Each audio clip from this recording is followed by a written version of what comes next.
ಎಲ್ಲಿಗೂ ನಮಸ್ಕಾರ ಪೋಸ್ಟ್ welcome back to Sagar stories ಮಗ. ಟಾಪ್ 5 ಕ್ರಿಕೆಟಿಂಗ್ ಅಪ್ಡೇಟ್ಸ್ಗೆ ಎಲ್ಲರಿಗೂ ಸ್ವಾಗತ. ಮೊದಲನೇ ಅಪ್ಡೇಟ್ಗೆ ಹೋಗ್ಬಿಡೋಣ ವಿತೌಟ್ ಮೇಕಿಂಗ್ ಡಿಲೇ.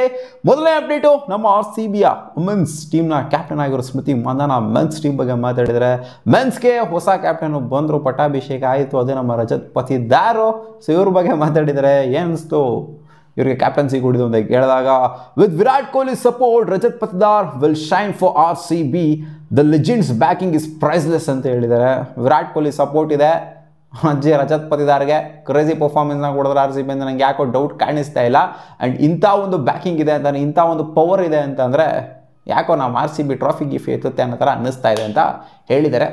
ನಾನು ಸ್ವಲ್ಪ ಮಸಾಲ ಗಿಸಾಲೆಲ್ಲ ಆ್ಯಡ್ ಮಾಡ್ಬಿಟ್ಟು ಹೇಳ್ತಾ ಇದ್ದೀನಿ, ಅವ್ರು ಎಕ್ಸಾಕ್ಟಾಗಿ ಹಿಂಗೆ ಹೇಳಿಲ್ಲ, ಟ್ರೋಫಿಗೆ ಹೇಳ್ತಾರೆ ಅಂತೆಲ್ಲ ಏನು ಹೇಳಿಲ್ಲ ಅವರು, ಒಟ್ಟಲ್ಲಿ ಪ್ರೈಸಸ್ ಆಗಿದೆ ಅಂತ ಹೇಳಿದ್ದಾರೆ. ಅಪ್ಡೇಟ್ ನಂಬರ್ 2, ಆಕಾಶ್ ಚೋಪ್ರಾ ಅವರು ಒಂದು ಸ್ಟೇಟ್ಮೆಂಟ್ ಆಗಿ ಕೊಟ್ಟಿದ್ದಾರೆ. KKRಗೆ ಯಾರು ಕ್ಯಾಪ್ಟನ್ ಆಗಿರಬಹುದು ಅನ್ನೋ ವಿಚಾರ ಬಂದಾಗ ರಹಾನೆ ಅವರನ್ನು ಕ್ಯಾಪ್ಟನ್ ಆಗ್ಬೋದಾ, ಯಾಕಂದರೆ ಮುಂಬೈಗೆ ಡೊಮೆಸ್ಟಿಕಲ್ಲಿ ಸಕಲ ಕ್ಯಾಪ್ಟನ್ಸಿನ ನಿಭಾಯಿಸಿದ್ದಾರೆ, ಇವರನ್ನು ಕ್ಯಾಪ್ಟನ್ಸಿನ ನಿಭಾಯಿಸ್ಬೋದಾ, ತೊಗೊಂಡು ಹೋಗ್ಬೋದಾ ಅಂತ ಒಂದು ಕ್ವಶನ್ ಬಂದಾಗ ಅವ್ರು ಕೊಟ್ಟಿರೋ ಸ್ಟೇಟ್ಮೆಂಟ್ ಇದು. ನನಗನ್ನಿಸ್ತಿಲ್ಲ ರಹಾನೆನ ಇವರು ಕ್ಯಾಪ್ಟನ್ ಆಗಿ ನೋಡ್ತಾ ಇದ್ದಾರೆ ಅಂತ. ಆ್ಯಂಡ್ ಇವ್ರು ಹೇಳ್ತಾರೆ ವೆಂಕಟೇಶ್ ಅಯ್ಯರ್ನ ಇವರು ಕ್ಯಾಪ್ಟನ್ ಆಗಿ ನೋಡಬಹುದು ಅಂತ ಅನ್ಕೊಂಡಿದ್ದಾರಂತೆ. ಸೊ ಇದು ನೋಡಿ ಹೆಂಗಿದೆ ಅಂತ, ಇನಾಗ್ರಲ್ ಮ್ಯಾಚ್ ಬೇರೆ RCB ವರ್ಸಸ್ KKR ಅಂತ ಹೇಳ್ಬಿಡಿದ್ರು 22ನೇ ತಾರೀಕು ಮಾರ್ಚು. ಈ ಕಡೆ ಹೊಸ ಕ್ಯಾಪ್ಟನ್ RCBಯಿಂದ, ಆ ಕಡೆಯಿಂದ ಹೊಸ ಕ್ಯಾಪ್ಟನ್ KKRಯಿಂದ. ಸೊ ಇದಕ್ಕಿಂತ ಒಂದು ಒಳ್ಳೆ ಸ್ಟಾರ್ಟ್ ಬೇಕಾಗಿರೋ ಅಲ್ವಾ. ಅಪ್ಡೇಟ್ ನಂಬರ್ 3, ನಮ್ಮ ಇಂಡಿಯನ್ ಟೀಮು ಟ್ರಾವೆಲ್ ಮಾಡಿದೆ ದುಬೈಗೆ.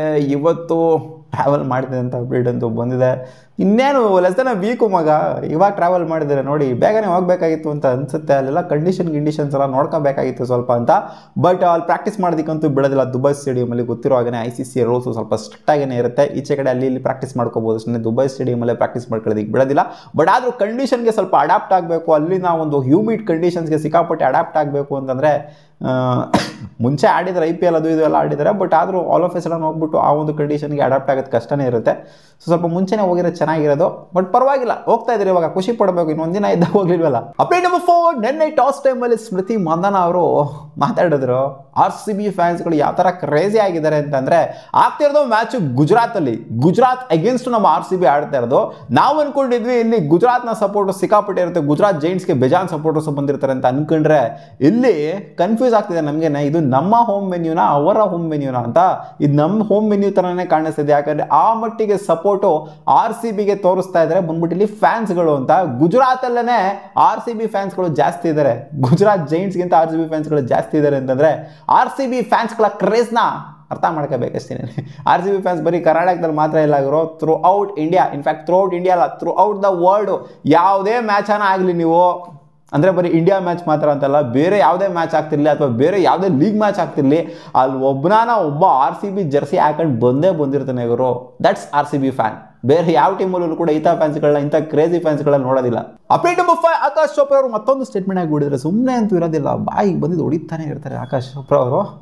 ಚೋಪ್ರಾ ಹೇಳೋ ಪ್ರಕಾರ ವಿರಾಟ್ ಕೊಹ್ಲಿದು, ರೋಹಿತ್ ಶರ್ಮಾದು, ಜಡೇಜಾದು ಇದು ಲಾಸ್ಟ್ ICC ಟ್ರೋಫಿ ಆಗೋದಂತೆ, ICC ಟೂರ್ನಮೆಂಟ್ ಆಗೋದಂತೆ. ಇದಾದ್ಮೇಲೆ ಅವರು ಆಡೋಕ್ಕಾಗೋದಿಲ್ವಂತೆ, ಅವ್ರಿಗೆ ಆಡಬೇಕು ಅಂತ ಅನ್ಸಿದ್ರು ಕೂಡ ಆಡೋದಕ್ಕಾಗೋದಿಲ್ವಂತೆ ಅಂತ ಇವರ ಅಭಿಪ್ರಾಯನ ಇವ್ರು ಹೇಳ್ತಾ ಇದ್ದಾರೆ. ಏನು ಇಲ್ಲಿ ಇವರ ಅಭಿಪ್ರಾಯ ರಾಂಗು ಅಂತೇನು ಹೇಳೋಕ್ಕಾಗಲ್ಲ, ಅಥವಾ ನನ್ನ ಅಭಿಪ್ರಾಯ ಕರೆಕ್ಟು ಅಂತ ಹೇಳೋಕ್ಕಾಗೋದಿಲ್ಲ.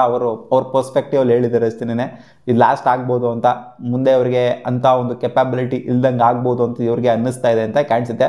ಬಟ್ ನನ್ನ ಪ್ರಕಾರ ರೋಹಿತ್ದು ಲಾಸ್ಟ್ ಆಗ್ಬೋದು, ಜಡೇಜಾದು ಕೂಡ ಒಂದು ಪಕ್ಷ ಲಾಸ್ಟ್ ಆದರೂ ಆಗ್ಬೋದು. ಬಟ್ ವಿರಾಟ್ ಕೊಹ್ಲಿ ನನ್ನ ಪ್ರಕಾರ 2027 ವರ್ಲ್ಡ್ ಕಪ್ನ ಆಡ್ತಾರೆ ಅಂತ ನನಗೇನೋ ಸ್ಟ್ರಾಂಗ್ ಆಗಿ ಅನ್ನಿಸ್ತಿದೆ, ಒಂದು ಫ್ಯಾಕ್ಟರ್, ಬಿಲೀಫ್ ಫ್ಯಾಕ್ಟರ್ ಅನ್ನಿಸ್ತಿದೆ. ಗೊತ್ತಿಲ್ಲ, ನೋಡೋಣ ಏನಾಗುತ್ತೆ ಅಂತ. ಸಿಗೋಣ ಮುಂದಿನ ವಿಡಿಯೋದಲ್ಲಿ ಗಾಯ್ಸ್. ಬಾ.